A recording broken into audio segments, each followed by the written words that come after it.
I'm Rosie. This is Rosie Hardy Gardening. Today I'm going to be talking about plants which are good for sandy or dry soils. If you enjoy this video, then please do check out other videos that we have done on this same channel. Plants for sandy soils. There are a lot that you can use. The thing about planting in sandy soils is the fact that it can get quite dry. So remember that when you are planting, utilize the time of year, and it's best to plant either in the autumn or in the spring when the moisture levels are higher, so that young plants going in can get their roots down and then they are able to survive. But there are plants that are there are plants that can cope better with those conditions, and these are some of those. So I'm going to start with Dianthus. There are lots and lots of Dianthus out there. There are species ones or there are bred ones. It depends on what you like. Most of the Dianthus will have good grey foliage, although there are a few which have greener foliage. This one is a good old-fashioned variety, a really good doer. This one is Doris, and it has the most exquisite perfume. It has sprays of flowers, so it's one that can be grown if you like to use them for cut flower, and really good clumps at the bottom here. Excellent plants, so plant this out either in the autumn or the spring. They will make beautiful clumps, lots of flower on there.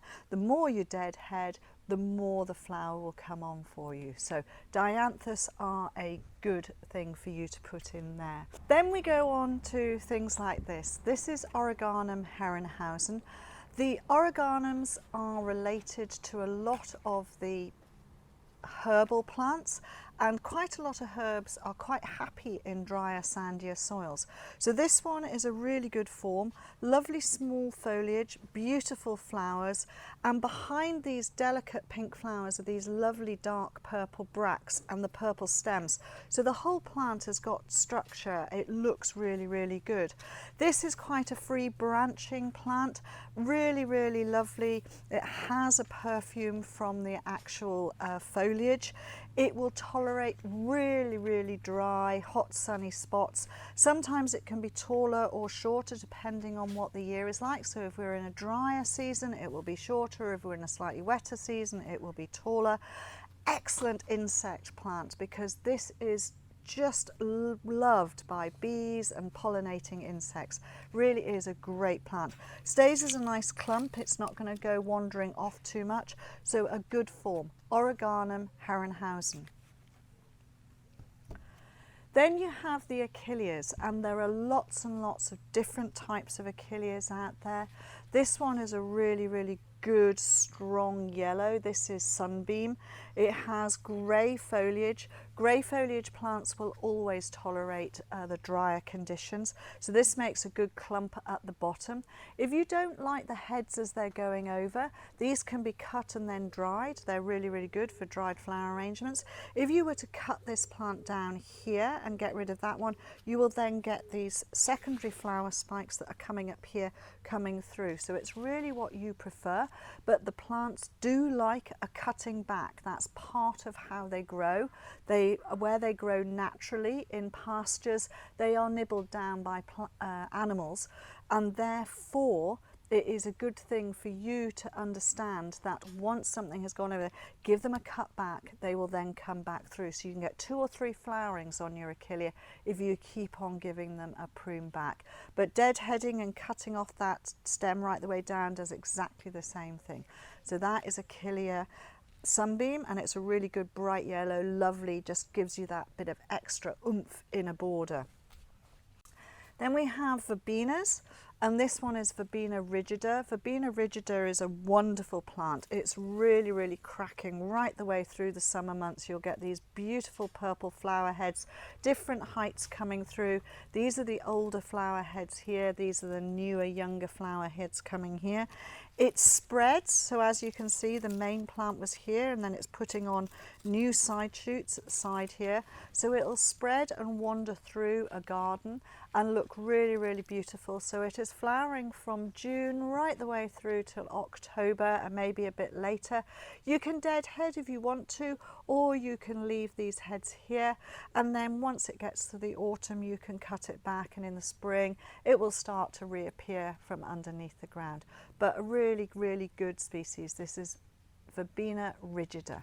There are Euphorbias in the Caracas or martini varieties, which are also good for sandy soils. This is a martini variety. You can tell if they're martini types because they have a red centre to the actual flower head here. This is a variegated form. This is Ascot Rainbow. This is available all across the world. It's a wonderful form. You can see by the new foliage that's coming up here, it comes up with a lovely red reverse on the back there. The variegation is very, very good on this because you've got a good green centre, a lovely yellow variegation right round the edge, a little bit of red stem. So all of this growth that is flowering at the moment, you will be cutting down, and then you will be left with this lovely shrub-like growth through the winter, and then these will be your flowering stems for next year.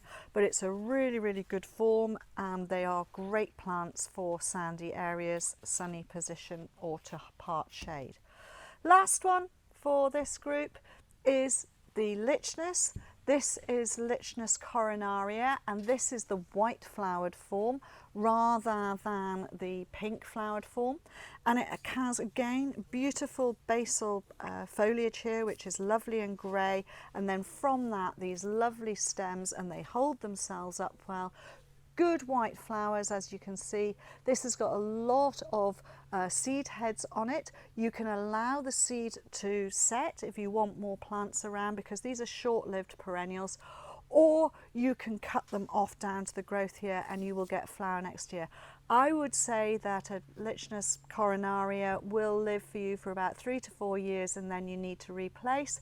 Either allow them, as I say, to sell seed all over the place, or collect seed yourself, or snap the stems down like this when they are ready, and the seed will go in the area of the garden where you have got it, and that is one way of keeping it in the same place. So there we go.